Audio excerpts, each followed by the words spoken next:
এবার সিপিএম এর ডাকে রায়গঞ্জ পুরসভা চলো কর্মসূচি আয়োজন করা হয়েছিল রায়গঞ্জ রাজপথে। এই দিন এই কর্মসূচিতে উপস্থিত ছিলেন সিপিএম এর রাজ্য নেতা শতরূপ ঘোষ এবং সাধারণ সিপিএম সমর্থক মানুষ। শতরূপ ঘোষ বলেন, মানুষের গণতান্ত্রিক অধিকার যেখানে কেড়ে নেওয়া হবে সেখানেই বিরোধীদের যোগ্য জবাব দেওয়া হবে বলে মনে করেন তিনি। এই দিন তার সঙ্গে আরো উপস্থিত ছিলেন কমরেড পলাশ দাস, জামিল ফিরদৌস এবং আরো অন্যান্যরা। এই দিন রায়গঞ্জের রাজপথে একটি স্লোগান ধাবিত হয় যে স্বচ্ছ ভোট চাই, গণতন্ত্র বাঁচাই। এই স্লোগান দিয়ে গোটা রায়গঞ্জের রাজপথ দাপিয়ে বেরিয়েছে সিপিএম এবং তিনি আরো জানান যে ভবিষ্যতে এই রাজ্যের শাসক দল যে সমস্ত দুর্নীতি করবে তার বিরুদ্ধে দাঁতে দাঁত চেপে এবং চোখে চোখ রেখে লড়াই হবে বলে তিনি জানিয়ে দেন স্পষ্টভাবে।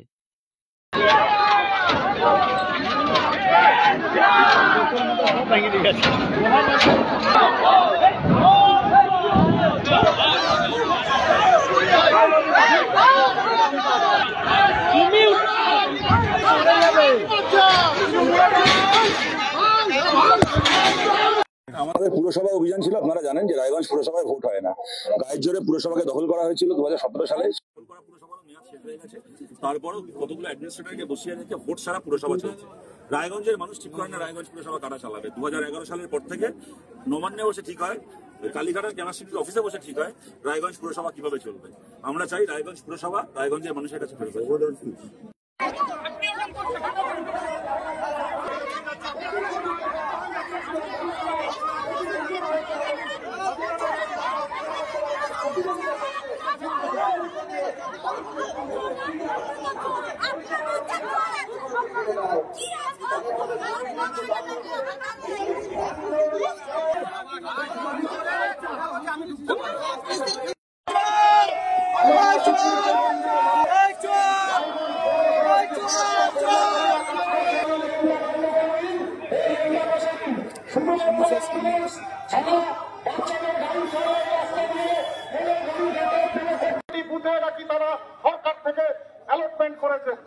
সাংবাদিকরা যখন আমাদের প্রশ্ন করেছিল আমরা বলেছিলাম যে 20 লক্ষ টাকা করে রাস্তাঘাট ট্রেন নিষ্কাশন ব্যবস্থা করা যায় তাহলে গোটা শহরটাকে সোনায় মরিয়ে দেওয়া যাবে।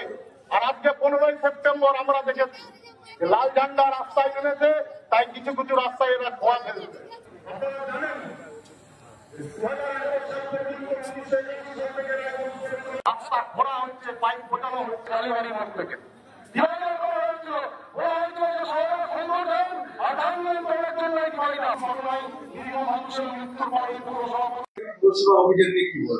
সিপিএম 34 বছর খেয়েছি, আবার খেতে চাই। 34 বছর মানুষের রক্ত চুষেছি, শ্রমিকের রক্ত চুষেছি, ছাত্রদের চাকরি খেয়েছি, শুধুমাত্র পরিবারের লোকদের চাকরি দিয়েছি, কলকারখানা উঠিয়ে দিয়েছি। এই সিপিএম এর ডেপুটেশন হলে যেটা হয় সেটাই হলো, মাত্র দেখলেন হাতে গোনা কয়েকটা লোক। গোটা পশ্চিমবঙ্গ থেকে মুছে গেছে, রায়গঞ্জের বুকে অস্তিত্ব নেই। ভোট আসছে, তাদের তাই নতুন করে এই খেলায় নেমেছে এবং সমস্তটাই সিপিএম কে মানুষ চিনে গেছে। এরা সর্বদা ধ্বংসের খেলা করে, কোনোখানে ক্রিয়েশনের এখানে ব্যাপার নেই। খালি ঈর্ষার জ্বলে পুড়ে মরছে। 34 বছর যেভাবে ভোগ বিলাসের সাথে গোটা পরিবার স্বাচ্ছন্দ্যে ছিল, এখন আর সেটা হচ্ছে না। উনি শতরূপ দেখছেন, আপনার বক্তৃতায় বলেছেন যে আধা বিড়ি আমরা খেতাম, আধা বিড়ি কানে গুঁজে রাখতাম, গলায় গামছা দিয়ে ঘুরে বেড়াতাম। ওদের পুরাতন মানে ফ্ল্যাশব্যাকটা ওদের মাথায় চলে আসছে, সেই জন্য ওনারা এইভাবে আসছেন পুরাতন দিনের কথা দুঃখ মানুষের সামনে তুলে ধরবার জন্যে। কিন্তু মানুষ এদেরকে বিতাড়িত করেছে, আর ইতিহাস বলছে যেখান থেকে বামপন্থী বিতাড়িত হয়েছে সেখানে তারা কোনোদিনও ফিরে আসেনি। আর এখানে আগে রাম পরে বামের যে তত্ত্ব সিপিএম এর, সেটা 50 বছর আরো অন্তত পিছিয়ে দিয়েছে সিপিএম।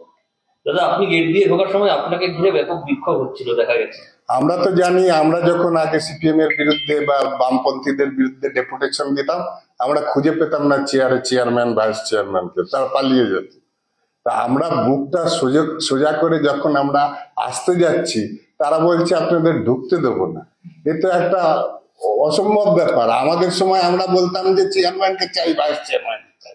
আর ওনারা খালি মাঠে বলে যাবেন, কাউকে বলার সুযোগ দেবেন না। এইটা আর চলতে পারে না, এটা চলবে না। এটা খালি স্বপ্নই থেকে যাবে। এই ইচ্ছা আবার সেই দুধটা ক্ষীরটা খাবো, সেটা পশ্চিমবঙ্গের বুকে আর বামফ্রন্ট না। বামফ্রন্টের পক্ষ থেকে আজকে পৌরসভা অভিযান ছিল এবং তারা অভিযান করলেন। বামফ্রন্টের পক্ষ থেকে না সিপিআইএম এর দল অভিযান করা হয়েছিল। দীর্ঘদিন ধরে ভোট বন্ধ রয়েছে, পাশাপাশি পুরো পরিষেবা বেহাল। তো ভোটের দাবিতে পৌরসভায় এসেছিলাম, ভোটের দাবিতে যেখানে যাওয়া উচিত সেখানে যায়। পড়াশোনার সেকেন্ড নি অ্যাপ্রোপ্রিয়েট অথরিটিকে নির্বাচন করার অ্যাপ্রোপ্রিয়েট অথরিটি তো রায়গঞ্জ পৌরসভা নয়। যেখানে যাবার সেখানে যাওয়া উচিত, না জেনে ভুল রাস্তায় চলে এলে হবে। সিপিএম পার্টিকে এইটুকু একটা পড়াশোনা করে রাজনীতি করা উচিত ছিল।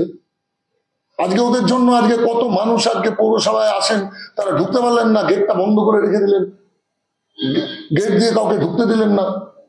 এটা কোন রাজনীতি? আজকে তো ওদেরকে অনেকটা আমরা সুরক্ষা দিলাম। যদি আজকে ওই গেটটা বাঁশ দিয়ে লাগানো নিয়ে ওরা রাজনীতি করতে চাইছে, ওটা না লাগালে পরে ওরা তো ঢুকলে ওরা স্টেজ পাচার্স হিসেবে কেস খেত। ওদেরকে বাঁচানোর জন্য আমরা করলাম, যাতে ওরা হাইলাইটেড না হয়। বিভিন্ন দুর্নীতি নিয়ে তারা সচ্ছল হয়েছে। আরে দুর্নীতি স্পেসিফিক বলতে হবে। দুর্নীতি মানে একটা বৃহত্তর ভাবে একটা দুর্নীতি কথাটাকে বলে দেওয়া যাবে না। দুর্নীতিটা কোথায়, কোন জায়গায়, স্পেসিফিক্যালি বলুন না ওনারা যে দুর্নীতিটা কোথায়। আমরা বলেছি বামফ্রন্টের আমলে চাকরি দেওয়া নিয়ে দুর্নীতি, বাড়িতে কুকুর ছাগল ছাড়া সবাইকে ওরা চাকরি দিয়ে গেছে। আমরা তো স্পেসিফিক্যালি বলেছিলাম 54,000 বেকারের কারাগার তৈরি করেছিল বামফ্রন্ট। এমন কোন পাড়া নেই, এমন কোন ওয়ার্ড নেই যে পাড়ার একটা ছেলে মার্ডার হয়নি, মায়ের কোল খালি হয়নি। বামফ্রন্টের আমলে এমনটা হতে পারে না। আমরা বলেছিলাম স্পেসিফিক্যালি, ওরা বলুক স্পেসিফিক্যালি যে মমতা বন্দ্যোপাধ্যায়ের রাজত্বে, এই শান্তির রাজত্বে যেদিন পরিবর্তন হয়, আমিও একজন রাজনৈতিক কর্মী হিসাবে আমি তো চিন্তান্বিত ছিলাম যে কি হবে। এত মানুষের রক্ত নিয়ে ওরা হোলি খেলা খেলেছে। ওরা সুরেন্দ্রনাথ কলেজ থেকে গিয়ে রায়গঞ্জ ইউনিভার্সিটি কলেজে 1996 সালের 31শে জুলাই সকাল 8:40 সময় গ্রামের ছেলেকে হত্যা লীলা সংগঠিত করেছিল। সমীর দেবনাথ নামে একটা গ্রামের ছেলেকে হত্যা করেছিল। রায়গঞ্জ কলেজের যে ইতিহাস, সেটা পশ্চিম বাংলায় আর কোথাও হয়নি। এসএফআইকে সেদিন কমিটি ভেঙে দিতে হয়েছিল। এগুলো ইতিহাসের সাক্ষী আমরা। রায়গঞ্জে দিনের পর দিন দুর্গাপূজা, কালী পুজো, ছট পুজো হলে মানুষ চিন্তান্বিত থাকতেন যে আবার একটা কার কোন মায়ের কোল খালি হবে, কোন বোনের স্মৃতির সিঁদুর মুছে যাবে। আজকে সেই রায়গঞ্জ আমরা উপহার দিই। আজকে আইন শৃঙ্খলা যুক্ত একটা উন্নত ব্যবস্থার মধ্যে একটা রায়গঞ্জ উপহার পেয়েছে। আজকে গণতন্ত্র আছে বলেই ওরা আমাদের পৌরসভার সামনে এসে 170টা মাথা গুনেছি আমরা, 170টা কমরেড এসে আন্দোলন করছে। লজ্জা করে না? রাজ্য থেকে নেতা আনছেন আর 170টা কর্মী, তাও শহরের সব ওয়ার্ডের কর্মী নেই। আমি নিজে আমার 23 নম্বর ওয়ার্ডের কর্মী দেখার চেষ্টা করেছি যে ওদের কোনো কর্মী আছে কিনা।